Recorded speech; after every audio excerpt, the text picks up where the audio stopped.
Hello everyone, कैसे हैं आप लोग। आई होप सब बढ़िया होंगे, मस्त होंगे। चलिए आज की क्लास में हम पढ़ने वाले हैं क्वाड्रेटिक इक्वेशन के बारे में।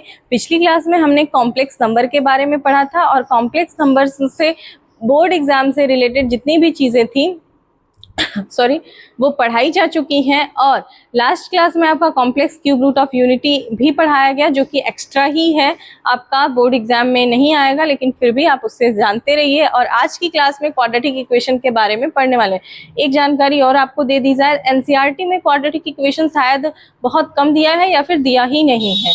शायद दिया ही नहीं है, क्योंकि हमने चेक किया था तो क्वाड्रेटिक इक्वेशन के क्वेश्चंस मिले नहीं हमें।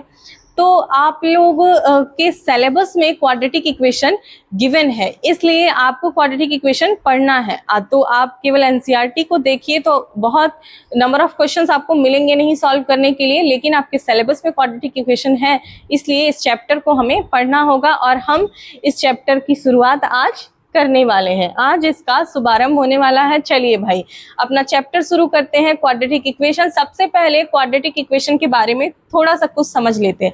आप क्लास 10th में भी पढ़ के आए होंगे क्वाड्रेटिक इक्वेशन, हो सकता है आपको थोड़ी बहुत जानकारी हो क्वाड्रेटिक इक्वेशन की, लेकिन फिर भी आज की क्लास में हम कुछ जानकारी लेंगे और आपका प्रीवियस नॉलेज भी चेक किया जाएगा।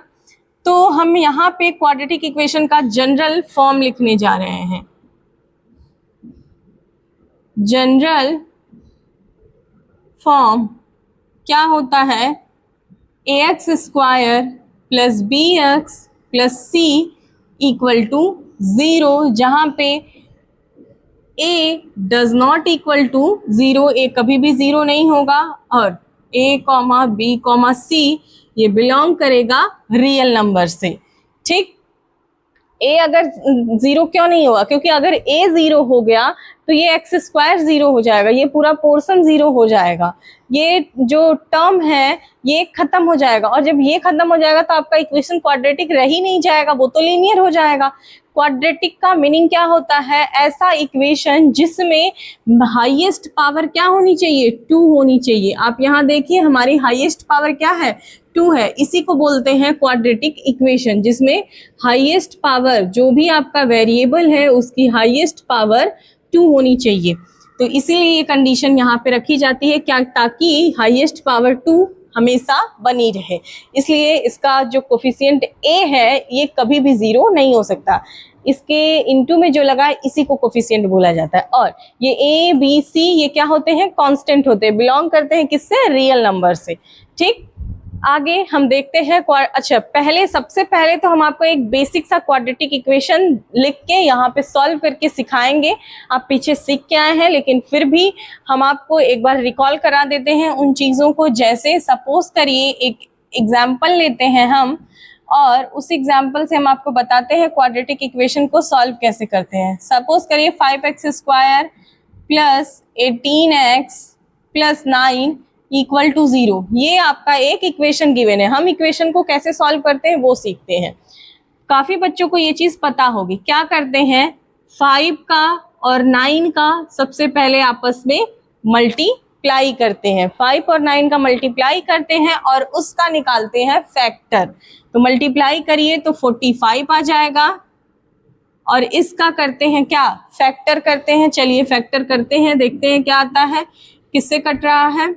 3 से, 3 1 जा 3, 3 5 जा 15, फिर 3 से कट रहा है, 3 5 जा 15, और फिर डायरेक्ट 5 से कट कर दीजिए, 5 1 जा 5। ठीक, अब आपको ये फैक्टर क्यों निकाला हमने? आगे क्या करना है? करना ये है कि आपको इसको, ये जो फैक्टर में वैल्यूज निकली हैं इनको ऐसे करना है कि मल्टीप्लाई करने पे 45 ही आए, जो कि आएगा, लेकिन जोड़ने या घटाने पे क्या आना चाहिए? 18 आना चाहिए। तो आपको वही चीज यहाँ पे बनानी है। देखिए कैसे बनेगा। देखिए 5x स्क्वायर प्लस, यहाँ जो सिंबल है हमेशा वही रखेंगे, चेंज मत करेगा वरना कंफ्यूजन हो जाएगी। चलिए देखते हैं, 18 लेके आना है। तो अगर हम 15 और प्लस 3 कर दे तो 18 आ जाएगा, बिल्कुल आ जाएगा। तो आप यहाँ पे 15, और हमेशा यहाँ कोशिश करिए जो सबसे बड़ा हो वही लिखा जाए। 50 नंबर में बड़ा, साइन में नहीं, नंबर में। 15x plus 3x plus 9 equal to 0। यहाँ इसमें से और इसमें से 5 कॉमन हो रहा है और x भी कॉमन हो रहा है, कॉमन कर लीजिए। यहाँ क्या बचेगा, x बच जाएगा प्लस यहाँ पे 5 से डिवाइड करेंगे, कॉमन का रूल होता है जो कॉमन लेते हैं उससे, जिसमें से कॉमन लेते हैं उन सब में बारी बारी डिवाइड करते हैं। तो यहाँ पे 3 हो जाएगा, x कॉमन है, प्लस यहाँ पे 3 कॉमन करिए तो क्या बचेगा, x बचेगा और ये 3 टाइम में जाएगा तो 3 बच जाएगा इक्वल टू 0। ये बनेगा, बिल्कुल बनेगा। अब ध्यान से देखिए आप इसको, ये ब्रैकेट और ये ब्रैकेट सेम है और ये हमेशा सेम होना चाहिए। अगर सेम नहीं आ रहा है तो इसका मतलब आपने गलत किया है। तो इसको हमेशा सेम बनाना है। ये अगर ऐसे करेंगे तो आपका होगा क्या कि इसमें से x प्लस 3 कॉमन हो जाएगा, यहाँ भी इसलिए कॉमन हो जाएगा। जो बचेगा उसको नोट डाउन करेंगे। क्या बचा, 5x और प्लस 3 ये बचा, इक्वल टू 0 था। दो फैक्टर इक्वल टू 0 कब होते हैं, जब इनमें से कोई एक 0 हो या फिर दोनों 0 हो। तो x प्लस 3, अब हमें पता तो है नहीं कि कौन 0 है, तो हम बारी बारी दोनों के इक्वल 0 करेंगे। 5x plus 3 equal to 0। ठीक, आगे x की वैल्यू निकालिए, 3 को उधर ट्रांसफर करिए, -3 हो जाएगा। यहाँ से x की वैल्यू निकालनी है, 3 को उधर ट्रांसफर करेंगे, -3 और x इक्वल टू -3, ये इंटू से डिवाइड में जाएगा, अपॉन में 5। ये था आपका बेसिक जो कि आप पीछे सीख के आए हुए हैं, लेकिन फिर भी हमने आपको एक बार इसको रिकॉल करा दिया। चलिए अब आगे हम सीखते हैं आगे और भी क्वाड्रेटिक इक्वेशन के बारे में। अब हम आपको एक वर्क दे रहे हैं यहाँ पे, इस क्वाड्रेटिक इक्वेशन को आप लोग घर पे कर लीजिएगा। 3x square minus 27x plus 60 equal to 0। Basic है, नहीं आएगा कमेंट करिएगा, हम इसको भी बता देंगे। चलिए अब हम आगे सीखने वाले हैं थोड़ा सा और क्वाड्रेटिक इक्वेशन के बारे में, जो हमें मेनली कॉम्प्लेक्स नंबर के बाद पढ़ना होता है। कुछ क्वाड्रेटिक इक्वेशन ऐसे होते हैं जिनका इतने इजीली सॉल्यूशन नहीं निकल पाता, फिर हम क्या करते हैं, फिर हम जिनका फैक्टराइजेशन नहीं हो पाता, मेन ये कह लीजिए फैक्टर नहीं हो पाता, तो फिर हमें वहां पे करना पड़ता है क्या, श्रीधराचार्य फॉर्मूला अप्लाई करना पड़ता है। अब श्रीधराचार्य फॉर्मूला क्या होता है ये देखिए।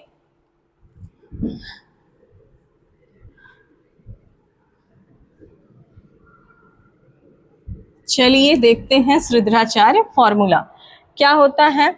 आप सपोज करिए ये आपका एक इक्वेशन है, इस इक्वेशन से हमें x की वैल्यू चाहिए, तो हम अप्लाई करते हैं श्रीधराचार्य फॉर्मूला। और वो फॉर्मूला होता क्या है, x equal to -b plus minus b square minus 4ac root के अंदर अपॉन 2a। यही हमारा क्या होता है, श्रीधराचार्य फॉर्मूला। समझ आया, यही क्या होता है, श्रीधराचार्य फॉर्मूला। ठीक, अब यहाँ पे जो b स्क्वायर माइनस 4ac लिखा हुआ है, इसके बारे में हम एक्सपेंड करके पूरा पढ़ेंगे। b square minus 4ac root के साथ नहीं, ये ध्यान रहे, केवल बाहर से b स्क्वायर माइनस 4ac, हम इसकी बात, इस वैल्यू की बात कर रहे हैं। इसको हम बोलते हैं डिस्क्रिमिनेंट और रिप्रेजेंट करते हैं कैपिटल D से। क्या बोलते हैं, डिस्क्रिमिनेंट।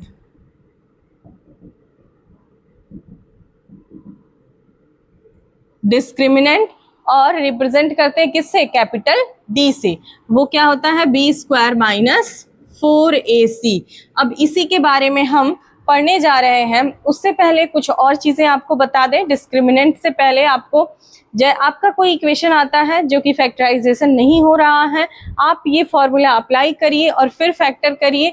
तो इसके लिए हम एक एग्जाम्पल लेते हैं और फिर आपको समझाते हैं। ठीक,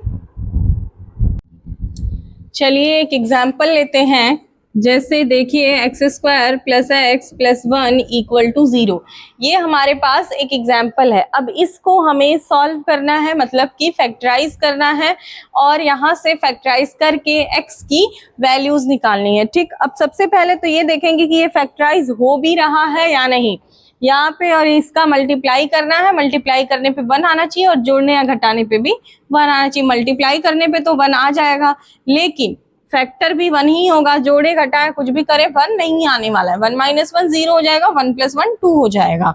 तो अब नहीं हो रहा फैक्टर तो क्या करेंगे, शुद्राचार्य अप्लाई करेंगे।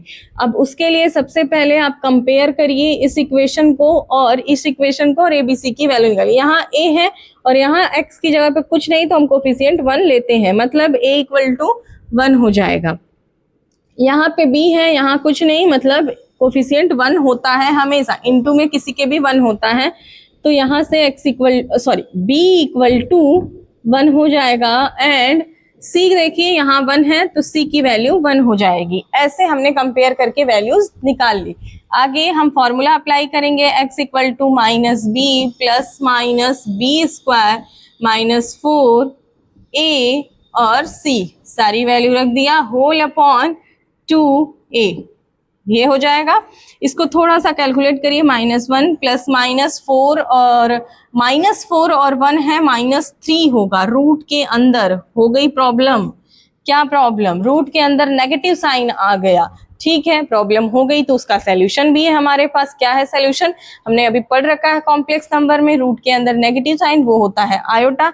आप इसको ऐसे लिख सकते हैं, √-3 को √3 इंटू √-1 √3 एज इट इज छोड़िए और इसको कर दीजिए आयोटा। लिखा जा सकता है, हाँ या ना, बिल्कुल लिखा जा सकता है। आप इस √3 की जगह क्या रखते हैं, आयोटा √3 रख दीजिए, तो आपकी x की वैल्यू क्या हो जाएगी, -1 प्लस माइनस √3i अपॉन 2, ये बनेगा। यहाँ से क्योंकि दोनों एक प्लस माइनस में है तो दो वैल्यू निकलेगी, -1 plus √3i upon 2 and x equal to -1 minus √3i upon 2। अब यहाँ ध्यान से देखिए, हमने शुद्राचार्य लगाया है और शुद्राचार्य लगाने पे कोई रियल वैल्यू नहीं, एक इमेजिनरी वैल्यू आई हुई है आयोटा के फॉर्म में। समझ आया, क्योंकि हम कॉम्प्लेक्स के बाद क्वाड्रेटिक पढ़े हैं तो जाहिर सी बात है कुछ तो आयोटा से मैच करता हुआ मिलेगा हमें नया, ये वही नया चीज है। आगे हम पढ़ने वाले हैं नेचर ऑफ रूट के बारे में, इतना नोट डाउन करिए, फिर हम आगे बढ़ते हैं। चलिए आगे देखते हैं। अब बोर्ड पे हमने कुछ चीजें लिखी हैं आप लोगों के लिए, अब इन्हीं चीजों के बारे में आपको समझाने जा रहे हैं जो कि मोस्ट इंपॉर्टेंट है आगे की पूरी लाइफ टाइम के लिए। देखिए समझिए क्या है nature of root. Nature of root, root तो समझ आता है ना, एक्स की जो वैल्यूज निकलती हैं उन्हीं को रूट बोला जाता है। एक क्वाड्रेटिक इक्वेशन से जो वेरिएबल है उसकी जो वैल्यू निकलती है उसी को रूट बोला जाता है। अब उस रूट का नेचर कैसा है देखिए, उसके लिए हमें जरूरत पड़ती है डिस्क्रिमिनेंट डी की। डिस्क्रिमिनेंट डी क्या है, बी स्क्वायर माइनस 4ac, हमें इसकी जरूरत पड़ती है। फर्स्ट पॉइंट आपका है कि अगर डिस्क्रिमिनेंट मतलब बी स्क्वायर माइनस 4ac की वैल्यू ग्रेटर देन 0 आई तो उस केस में रूट कैसा होगा, रियल एंड अनइक्वल होगा। उस केस में रूट रियल एंड अनइक्वल होगा।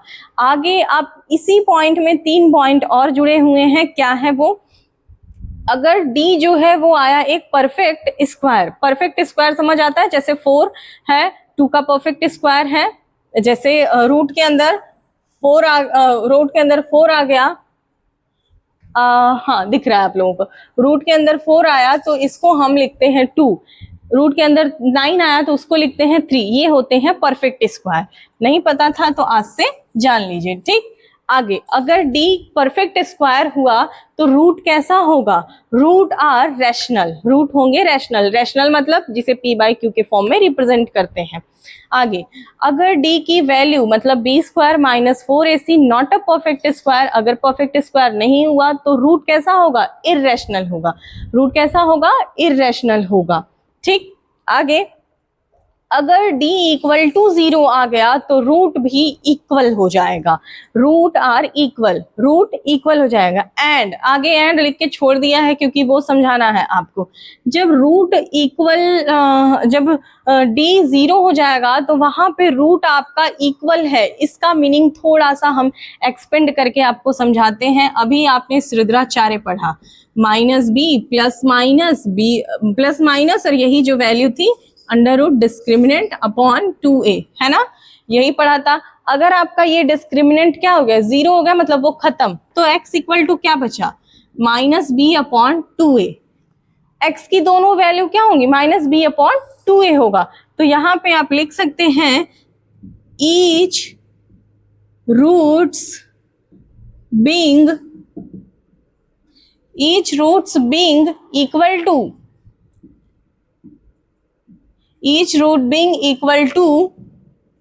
-b/2a, इसी वैल्यू के इक्वल हो जाएंगे दोनों रूट, क्योंकि x में दो वैल्यूज चाहिए ही चाहिए क्योंकि क्वाड्रेटिक है। तो अब x की दोनों ही वैल्यू सेम होंगी, मतलब कि इक्वल होंगी, और वो होंगी क्या, -b/2a। b और a आपका जो भी हो आपके इक्वेशन में, वहां से वो वैल्यू निकल जाएगी। आई होप ये पॉइंट आपको कायदे से क्लियर हुआ होगा। चलिए सेकेंड पॉइंट, इस फर्स्ट पॉइंट में 3 पॉइंट थे, खत्म हो चुके हैं। अब सेकेंड पॉइंट क्या है कि पहले तो d ग्रेटर देन 0 था, अब अगर d लेस देन 0 हो गया, मतलब d कैसा हो गया आपका, d अगर नेगेटिव हो गया तो रूट इमेजिनरी हो जाएंगे, क्योंकि रूट के अंदर आ जाएगा नेगेटिव साइन जो कि इमेजिनरी होता है, मतलब रूट कैसा हो जाएगा, कॉम्प्लेक्स हो जाएगा। जहां इमेजिनरी दिखा उसको हम क्या कहते हैं, कॉम्प्लेक्स कहते हैं। तो आपका रूट क्या हो जाएगा, कॉम्प्लेक्स हो जाएगा। I hope nature of root के बारे में आपको क्लियर हो गया होगा। इसको नोट डाउन करिए फटाफट से। अब हम पढ़ने वाले हैं सम एंड प्रोडक्ट ऑफ रूट के बारे में। इसके बारे में भी आपको शायद पहले से पता होगा। सबसे पहले इस क्वाड्रेटिक इक्वेशन को अगर हम शिद्राचार्य से सॉल्व करते हैं तो हमारी x की वैल्यू आती है -b, एक वैल्यू प्लस में आती है, एक वैल्यू माइनस में आती है। b² - 4ac/2a एक वैल्यू ये होती है, और दूसरी वैल्यू होती है -b प्लस b² - 4ac/2a। ये दो वैल्यूज होती हैं हमारी, बिल्कुल। अच्छा, इसको अगर अल्फा नाम दे दें और इसको अगर बीटा नाम दे दें तो मतलब अल्फा ये हो जाएगा और बीटा ये हो जाएगा, है ना। अब ये इन जनरल ये ध्यान रहे कि आपका जैसे ये क्वाड्रेटिक इक्वेशन है तो इसके रूट हम लेट करते हैं अल्फा और बीटा। हम रूट क्या लेट करते हैं, क्या लेट करते हैं, अल्फा एंड बीटा लेट करते हैं। और वो अल्फा बीटा क्या है, एक अल्फा ये है और ये बीटा की वैल्यू है। ठीक, अब हम समझने जा रहे हैं सम एंड प्रोडक्ट ऑफ रूट के बारे में। सम एंड प्रोडक्ट ऑफ रूट के बारे में चलिए देखिए, आपके पास रूट निकले हुए हैं। ठीक, अब इनका अगर हम सम करते हैं, अल्फा प्लस बीटा करते हैं, इसको और इस वैल्यू को उठा के ऐड करिए तो क्या वैल्यू मिलने वाली है। हम यहाँ डायरेक्ट लिखेंगे, ऐड करना आप लोग जानते हैं, बहुत इजी है। आप ऐड करके क्रॉस चेक भी कर सकते हैं उस चीज को, तो आपका आएगा -b/a। और अगर इन्हीं का मल्टीप्लाई करते हैं, मतलब अल्फा इंटू बीटा निकालते हैं, तो आता है c/a। इन दोनों का आपस में मल्टीप्लाई करके आप इस चीज को क्रॉस चेक कर सकते हैं। आपका क्या निकलेगा, c/a निकलेगा। ठीक, अब यहाँ पे b, ये देखिए b क्या है, x का कोफिशिएंट, तो यहाँ पे आप लिख दीजिए कोफिशिएंट ऑफ x अपॉन, और a क्या है, x² का कोफिशिएंट, तो यहाँ पे आप लिख दीजिए कोफिशिएंट ऑफ x²। ये आपका फॉर्मूला बन रहा है, समझ आया। आगे ये c क्या है, कांस्टेंट टर्म, तो यहाँ पे लिखिए कांस्टेंट टर्म और होल अपॉन, a क्या है, कोफिशिएंट ऑफ x², वो चीज लिख दीजिए कोफिशिएंट ऑफ x²। शायद इस चीज को आप क्लास 10th में पढ़ के आए होंगे, और जो बच्चे नहीं जानते हैं वो अब से जान लें। ठीक, ये आपका फॉर्मूला होता है, मोस्ट इंपॉर्टेंट फॉर्मूले हैं दोनों, अब आपको पता होने चाहिए। इन्हीं के बेस पे सारे क्वेश्चन सॉल्व होंगे। आगे एक हम पढ़ने वाले हैं फॉर्मेशन ऑफ इक्वेशन। इक्वेशन का फॉर्मेशन कैसे करते हैं, आप हेडिंग डाल लीजिए, क्या, formation of equation. Formation of equation, चलिए देखते हैं फॉर्मेशन ऑफ इक्वेशन। इक्वेशन का फॉर्मेशन कैसे होगा, इसके लिए हमारे पास फॉर्मूला क्या होता है, x² minus sum of root.